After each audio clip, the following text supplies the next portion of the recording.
میں نے آج اسے کھول کر پڑھا ہے، اس کو پڑھا ہے تو اس میں لکھ کر میری جان قربان، میری جان قربان، میں دین پر اپنی جان قربان کر دوں۔ اس میں کیا لکھا ہے؟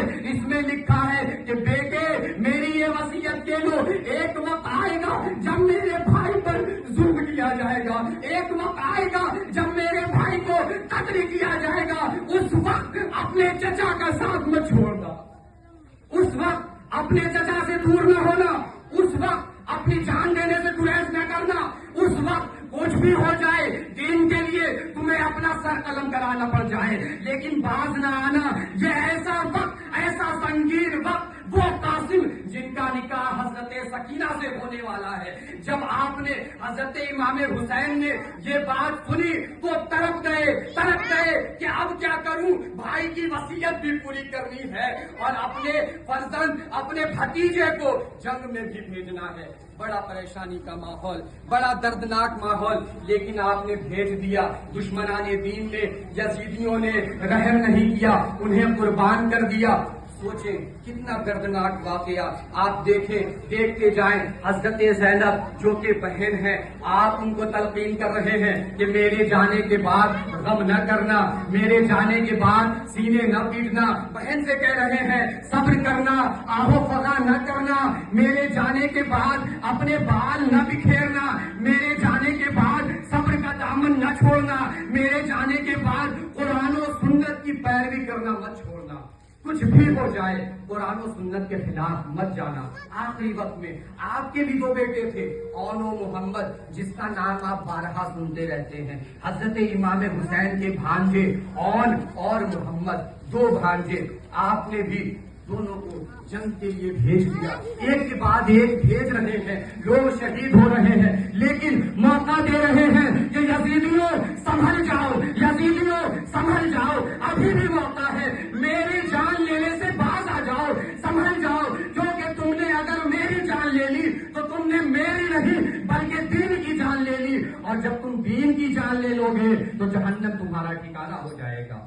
باز آ جاؤ، قتل دین مت کرو۔ اس سے پہلے جو بھی قتل تم نے کیا یہ قتل مومن تھا، لیکن اگر تم میرا قتل کر دو گے تو یہ قتل مومن نہیں بلکہ قتل دین ہوگا۔ تو دین کے لیے حق کی خاطر کربلا میں حق کو آنا ہی پڑا، اپنی دنیا کو لٹا کر سر لٹانا ہی پڑا۔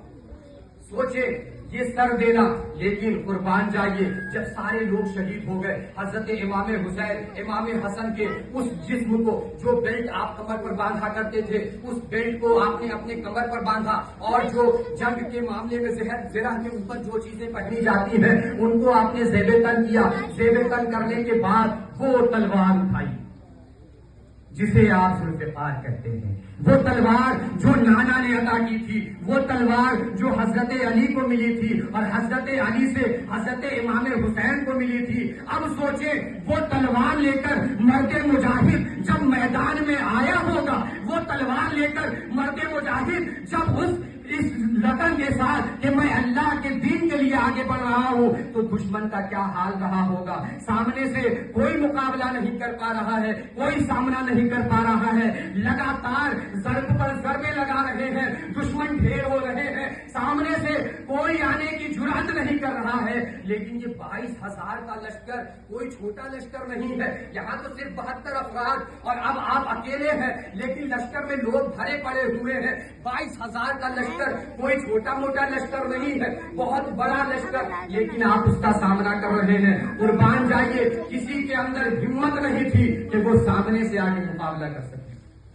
ذوالفقار کا سامنا کوئی سامنے سے کر سکتا ہے، اتنی جرأت کسی میں نہیں تھی کہ ذوالفقار تو ذوالفقار والے کا سامنا کرنا یہ کوئی عام بات نہیں ہے۔ جب وہ ذوالفقار جلتی ہے تو دشمن ڈھیر ہو جاتے ہیں، لیکن دشمنوں نے ادھر سے تیر چلائے، ادھر سے تیر چلائے، ہر طرف سے تیر چلائے۔ 121 تیر تاریخوں میں آتا ہے کہ آپ کے جسم پر 121 تیر لگے۔ اب ایک تیر کا ضرب آپ برداشت نہیں کر سکیں گے، لیکن قربان جائیے آپ نماز کے لیے بہانہ کر دیتے ہیں نا کہ آج میری طبیعت صحیح نہیں ہے، آج میں پاک نہیں ہوں، آج میں ناپاک ہوں، اتنے چھوٹے چھوٹے بہانے آپ کرتے ہیں۔ لیکن قربان جائیے اس شہید کربلا پر، حضرت امام حسین پر، کہ اس وقت جب 121 تیر جسم پر لگ چکے ہیں، اس وقت کہہ رہے ہیں کہ اے یزیدیوں، تمہیں تو پتا ہوگا، تم تو خود کو مسلمان کہتے ہو نا، آج جمعہ کا دن ہے اور میں مسافر ہوں، اور مسافر پر جمعہ نہیں ہے،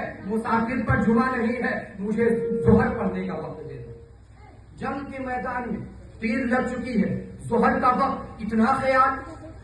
سوچے اللہ کے دین کے لیے بھی جہاد کر رہے ہیں، اللہ کے دین کے لیے اب سب کو قربان کر دیا، اس کے باوجود آخری حالت میں بھی نماز کے لیے کہہ رہے ہیں۔ اور نماز پڑھنا تھا جب آپ پہلی رکعت مکمل کر کے سجدے میں گئے، ظالموں نے اس وقت آپ کے سر کو جسم سے الگ کر دیا۔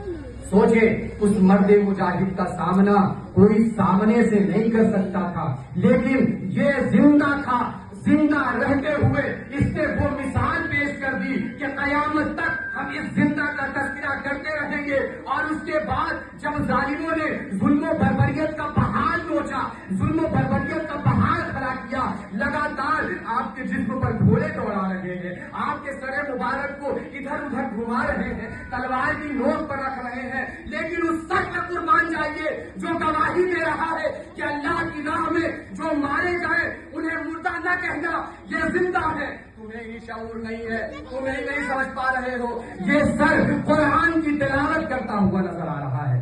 آج ہم تلاوت کریں اور امام حسین کی یاد نہ آئے۔ کیسا حسینی جو تلاوت سے دور ہے، کیسا حسینی جو نمازوں سے دور ہے، کیسا حسینی جو ذکر اللہ سے دور ہے، کیسا حسینی جو اللہ کا ذکر نہیں کر رہا ہے، کیسا حسینی جو جھوٹ میں لگا ہوا ہے، کیسا حسینی جو ایک دوسرے کو دھوکہ دے رہا ہے، کیسا حسینی جو پڑوسی کا خیال نہیں رکھ رہا، کیسا حسینی جو اپنی